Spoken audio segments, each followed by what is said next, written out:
ખૂબ જ ઉપયોગી ઈચ્છાવાળા વાક્યો વર્તમાન કાળમાં. હકારમાં આવે છે વોન્ટ અથવા વોન્ટ્સ, ટુ પ્લસ મૂળ ક્રિયાપદ. નકારમાં ડુ અથવા does, not, want, to plus મૂળ ક્રિયાપદ. આઈ, વી, યુ, ધે બહુવચનમાં હકારમાં વોન્ટ, નકારમાં ડુ. હી, સી, ઇટ એકવચનમાં હકારમાં વોન્ટ્સ, નકારમાં ડઝ. મારે રમવું છે એટલે કે મારે રમવાની ઈચ્છા છે. I want to play. મારે રમવું નથી, મારે રમવાની ઈચ્છા નથી. I do not want to play. તેને જવું છે. He wants to go. તેને જવું નથી. He does not want to go. તેણીને આવવું છે. She wants to come. તેણીને આવવું નથી. She does not want to come. તેઓને રોકાવું છે. They want to stay.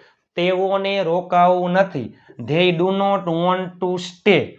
અમારે બેસવું છે. We want to sit. અમારે બેસવું નથી. We do not want to seat.